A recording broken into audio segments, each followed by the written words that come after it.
Olá pessoal, tudo bem? Professor Samarques.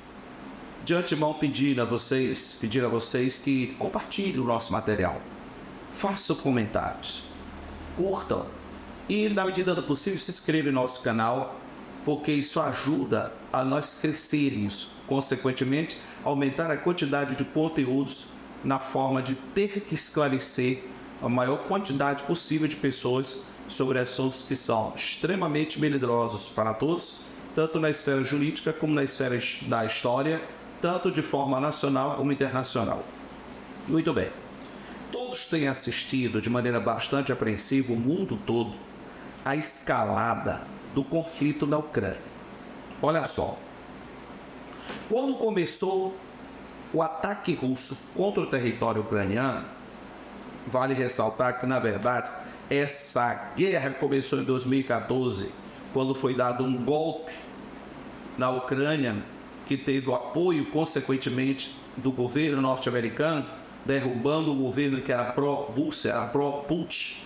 Consequentemente, já começou a se fazer a evolução desse conflito. Foi por isso que, naquela época, em 2014, a Rússia invadiu a Crimeia, porque a saída que a Rússia tem para águas quentes é a saída pelo mar que a Rússia tem, no caso, que é uma área estratégica a partir do Mar Negro, ali na extremidade da Crimeia.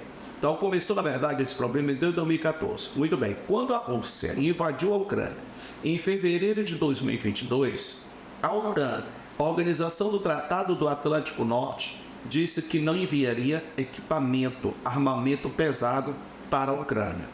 Logo após, começaram a enviar artilharia pesada, canhões de grandes calibres e também começaram a enviar tanques de guerra. Os países em si da OTAN, a Organização do Tratado do Atlântico Norte, a aliança militar criada no início da Guerra Fria, portanto, logo após a Segunda Guerra Mundial, e que é comandada pelos Estados Unidos até hoje. Quando foi semana passada, os Estados Unidos anunciaram que irão enviar para a Ucrânia os caças F-16, portanto, aviões de combate. Para piorar a situação ainda mais, nesses 2 últimos dias, drones militares têm atacado a cidade de Moscou, capital da Rússia. A capital da Rússia não sofreu nenhum ataque desde a Segunda Guerra Mundial.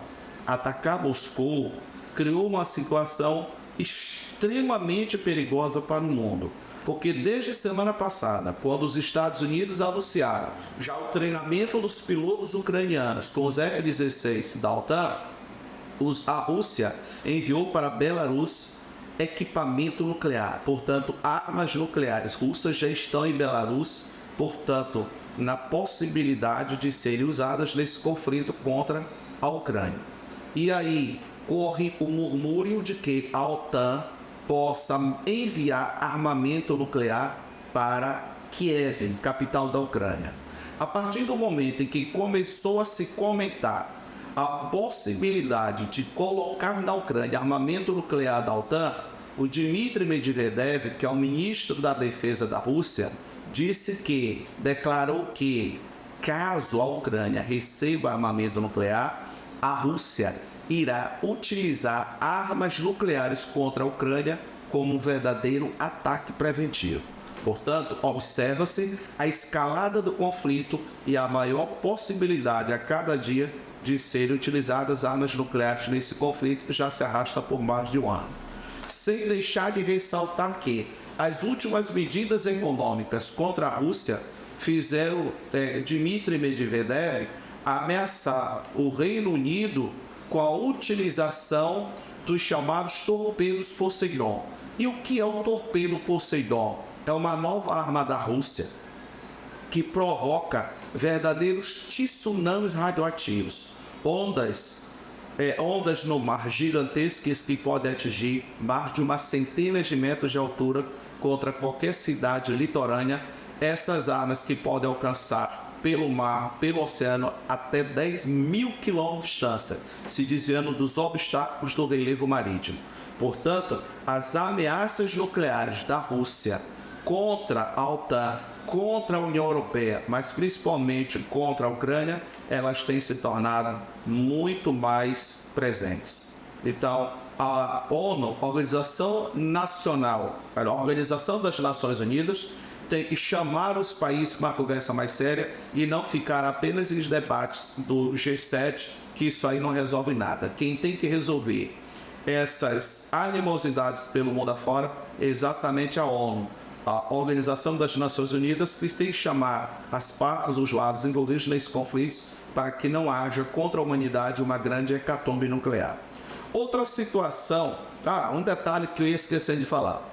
Essa arma, que é o Poseidon, que é chamado de o torpedo do Apocalipse, olha só o apelido que ele recebeu, o torpedo do Apocalipse. Ele tem 2 megatons, ou seja, o equivalente ao poder de explosão de 2 bilhões de toneladas de trinitotolueno, de dinamite. Vale ressaltar que as armas nucleares que atingiram Hiroshima e Nagasaki possuíam cada uma no máximo 20 quilotons. Portanto, um único torpedo Poseidon da Rússia pode devastar praticamente qualquer dos países europeus que hoje compõem a OTAN.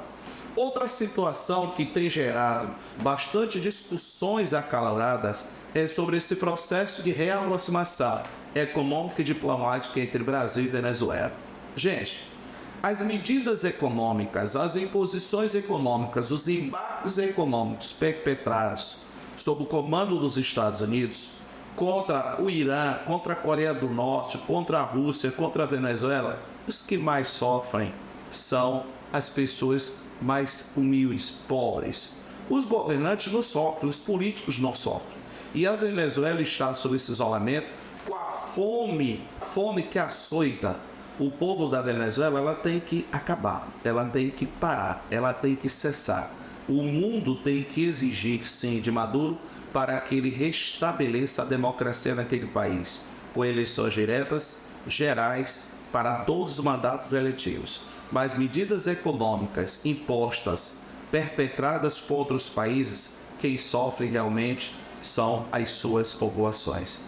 Então a Venezuela ela tem que ser aberta para o comércio mundial, sim. O país ele deseja entrar nos BRICS, bloco econômico, praticamente essa grande relação econômica hoje que tem o controle de mais de 50% do mercado consumidor mundial e que controla muito mais de 68% de toda a matéria-prima que existe no mundo, que hoje reúne o Brasil, a Rússia, a Índia, a China e a África do Sul. E a Venezuela hoje vê a possibilidade de ter que ingressar tanto no Mercosul como nos BRICS. Portanto, temos que retirar aquele país do isolamento e exigirmos de Maduro, sim, como já disse anteriormente, eleições diretas, gerais, para todos os cargos eletivos daquele país. Mas o isolamento não resolve. O isolamento não conseguiu derrubar Maduro e o que temos que fazer é essa exigência para que ele repense as suas atitudes ditatoriais contra o povo da Venezuela.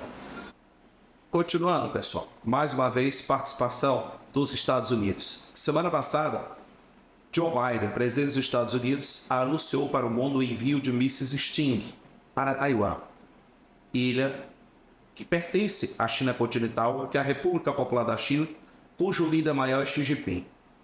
Ou seja, o míssil Sting é um míssil extremamente moderno, aumentando o poderio militar de Taiwan e, consequentemente, como mais uma forma de afrontar a China continental, tendo a participação direta, portanto, dos Estados Unidos. Xi Jinping determinou, em direção a Taiwan, o deslocamento de uma flotilha, ou seja, de várias embarcações de guerra capitaneadas por um gigantesco porta-aviões. E em momento imediato posterior, portanto, a China também fez 7 testes nos chamados exercícios militares, anunciando para o mundo a chance de uma guerra, de uma invasão à ilha de Taiwan. Fez testes utilizando, no caso, mísseis balísticos, mísseis com poder gigantesco de destruição. Então, mais uma vez, a escalada de um confronto de animosidade entre a China continental e a China insular.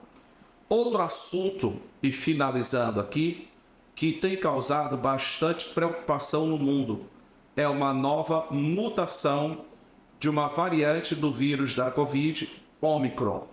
a China anunciou a chance de uma nova onda de Covid de forma muito letal, com a possibilidade de ter a China pelo menos 65 milhões de contaminados a cada semana. Hoje, faleceu uma pessoa no Maranhão ligada à imprensa maranhense que muito provavelmente teria sido vítima da Covid. Portanto, a Organização Mundial de Saúde, a OMS, que corrobora o comentário chinês dessa nova onda de Covid, tem que ser levado bastante a sério por todos os países do mundo. E oxalá, tomara que isso não se concretize para que a economia não volte a declinar no mundo inteiro, causando todo sofrimento e tanta falência em nossa economia mundial. Muito obrigado, professor Samarques. Mais uma vez, peço a todos vocês que comentem os nossos conteúdos, curtam os nossos conteúdos, compartilhem os nossos conteúdos e não deixem de se inscrever em nosso canal, que é muito importante para que vocês possam ajudar nós a crescermos e, consequentemente, melhorarmos e aumentarmos a quantidade de conteúdos para que possamos esclarecer todos sobre assuntos nacionais e internacionais, que é muito importante para todos nós. Muito obrigado a todos, professor Samarques.